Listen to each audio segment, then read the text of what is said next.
Olá pessoal, que bom poder falar com vocês.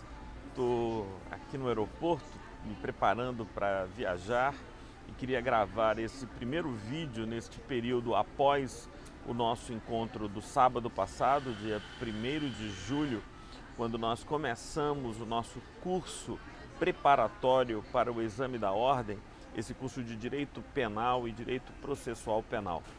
Ao longo desse tempo, nós vamos ter um vídeo diário em que eu terei a oportunidade de discutir alguns dos tópicos já analisados no nosso primeiro encontro. O objetivo é fixar algumas informações e oferecer a você um recurso de voltar a este vídeo e relembrar todas as questões que nós trabalhamos, e aqui você pode me ouvir falar sobre esses assuntos com mais devagar, com mais tranquilidade, porque nós vamos ter a oportunidade de expô-los de modo mais claro, talvez, e a gente vai poder interagir, você pode fazer aqui as suas perguntas, enfim, este é um instrumento a mais de nossa interação rumo à vitória da aprovação na primeira fase do exame da Ordem dos Advogados do Brasil.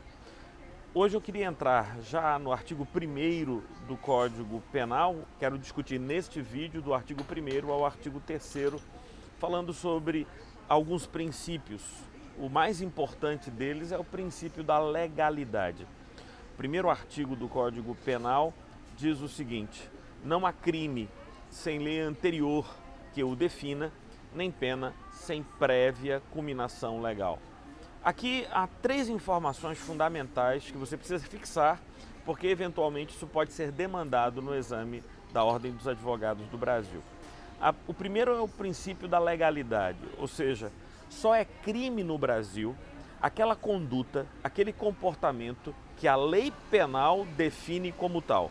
E lei penal no Brasil é aquela lei produzida pelo Congresso Nacional, aquela lei cuja União mantém a reserva da produção legislativa, e essa lei que define a conduta como conduta criminosa, ela tem que ter a marca da anterioridade, ou seja, ela deve ter a sua vigência anterior à conduta do indivíduo.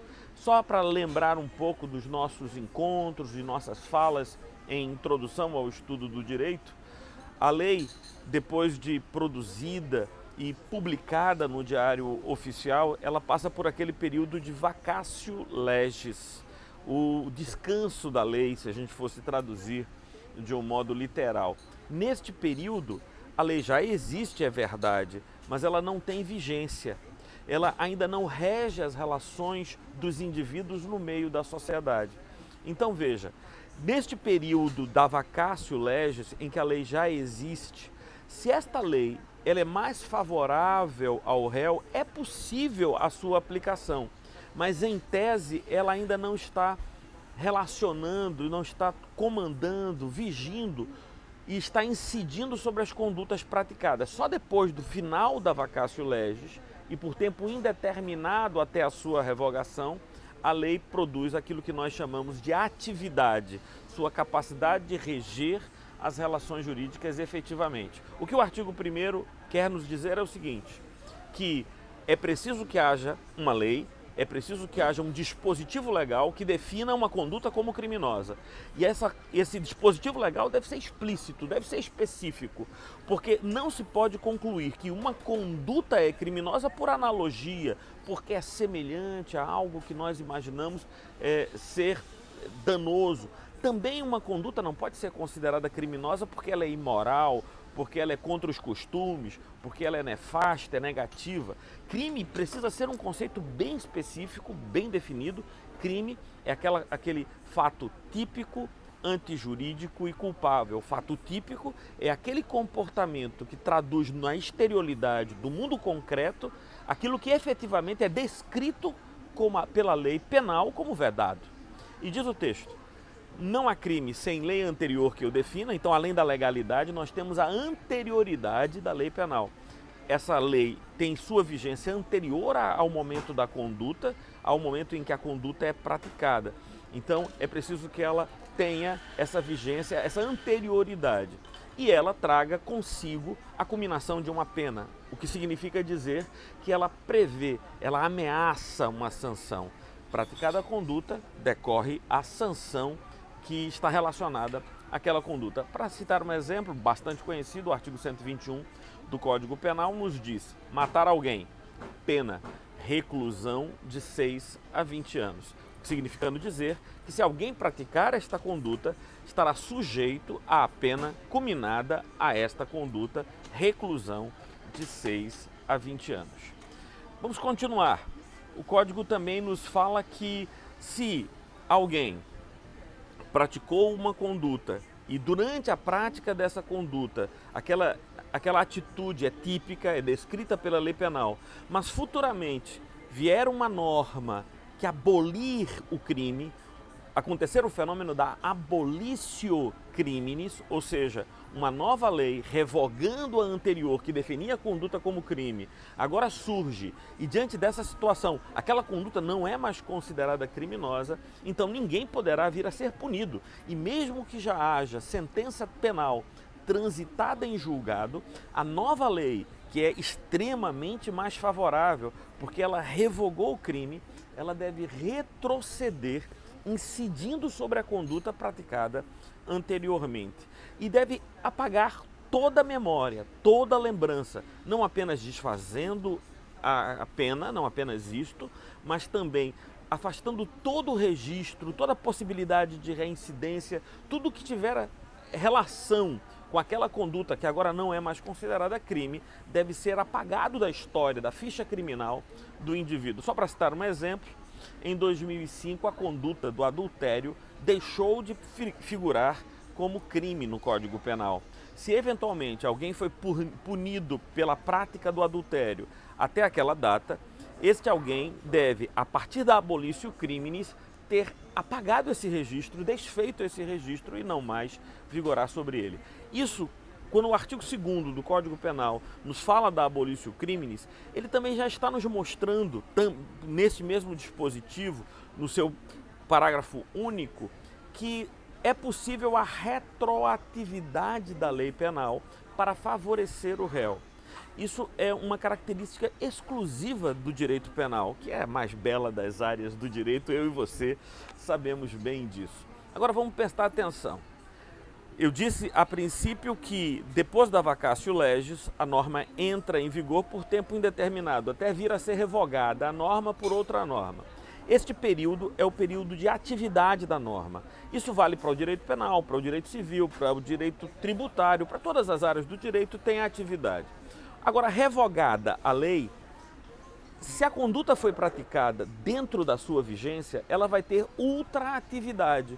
O que significa dizer que mesmo após revogada, se o juiz for julgar aquela matéria, ele deve valer-se da lei que vigia a época em que a conduta foi praticada. Então isso a gente chama de ultraatividade. É uma das espécies de extratividade. Atividade é a incidência da norma jurídica depois da vigência e antes da revogação. Extratividade tem duas dimensões. Ultraatividade, quando a norma produz efeitos depois da revogação, e retroatividade, que é quando a norma produz efeitos mesmo antes de entrar em vigor, porque agora, sendo julgada a matéria e esta lei, a lei nova, sendo mais favorável ao réu, ela retroage para beneficiar o réu. E a lógica disso é simples, você entendendo não há muita dificuldade. Se neste momento a sociedade analisa aquela conduta com menos severidade, se a pena foi diminuída ou mesmo a conduta já não é mais típica, que sentido faz punir alguém porque aquele indivíduo cometeu uma conduta no passado, se hoje há uma nova leitura dos fatos, há uma nova valoração, porque esta é uma característica fundamental do direito penal. Ele não é apenas de uma legalidade estrita, ele não apenas tem uma lei que seja anterior ao fato, mas essa lei ela tem que ter uma adequação social, ela tem que ter uma ligação com os valores que a sociedade efetivamente tem. Então ela tem que ter essa sintonia com a sociedade. Então, se agora, no momento que estamos aplicando a pena, ou eventualmente aplicando a lei, nós temos um outro peso que a sociedade dá a essa conduta. Não faz o menor sentido que o indivíduo vá ser punido mais gravosamente, porque à época da conduta a pena era maior. Por fim, eu queria falar nesse nosso vídeo sobre o instituto da lei temporária e da lei excepcional. Eu disse a vocês que a lei penal ela tem atividade, tem ultraatividade e é a única lei na legislação brasileira que tem a possibilidade da retroatividade quando esta lei for mais favorável ao réu do que aquela que vigia a época da conduta. Contudo, há uma exceção. A exceção está estabelecida no artigo 3º do Código Penal, que tem a ver com a lei temporária e a lei excepcional. Antes de elucidar como é que incide e se manifesta essa exceção, deixa eu lembrar a você o que é lei temporária. Há situações em que o legislador, o ente estatal com poder para definir o que deve ser observado pela sociedade, percebe a necessidade de que uma lei atenda a uma circunstância específica, não ordinária, não comum da vida em sociedade. E aí a edição de leis que recebem o nome de leis temporárias ou leis excepcionais.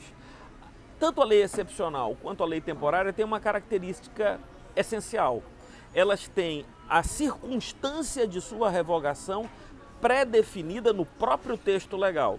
Esta circunstância pode ser uma data, pode ser a data que está prevista na lei, por exemplo, ela vigirá até o dia 31 de dezembro de 2017, se essa é a possibilidade. Chegando o dia, ela automaticamente será revogada, voltando a vigir a lei que teve a sua vigência suspensa pela edição e vigência da lei temporária. Já a lei excepcional, ela também tem a circunstância de sua revogação pré-estabelecida em seu texto. Mas essa circunstância não é uma data, é um acontecimento. Por exemplo, diante de uma calamidade pública, houve enchentes, os rios transbordaram. E a lei pode dizer, ela continuará em vigor até o momento em que as águas baixarem, em que a normalidade for restaurada à cidade, ao estado, enfim. Esta que prevê uma condição, uma situação, por exemplo, até o final dos Jogos Olímpicos ou da Copa do Mundo, essa situação, essa circunstância, ela é que define o fim da vigência da lei. Agora preste atenção, você já entendeu o que é lei temporária e o que é lei excepcional. A lei temporária e a lei excepcional surgiram, como eu demonstrei há pouco, por uma necessidade específica. Logo, a lei temporária e a lei excepcional, segundo a dicção do artigo 3º do Código Penal, ela tem uma ultraatividade gravosa. Martorelli, explica melhor isso. O que eu quero dizer é que seria natural que a lei mais favorável retroagisse, seja qual for a circunstância, para beneficiar o réu. Contudo, isso não acontece quando estamos diante de lei temporária e lei excepcional. A lei temporária e a lei excepcional não admitem a retroatividade para que a lei mais favorável incida sobre o comportamento praticado durante a sua vigência. É como se a lei dissesse, opa, aqui não, para aí. Hoje nós podemos analisar os artigos de 1 a 3 do Código Penal, começando, ainda que em trânsito, em viagem, estou indo para a Europa, e vou continuar conversando com você ao longo desta semana sobre estas informações da aplicação da lei penal no tempo e no espaço, e eu espero que ainda nessa semana já entremos na teoria do crime. Queria pedir a você para se inscrever no nosso canal, curtir, compartilhar. Vamos juntos nessa viagem pelo direito penal e pelas terras do velho continente. Grande abraço, paz e bem.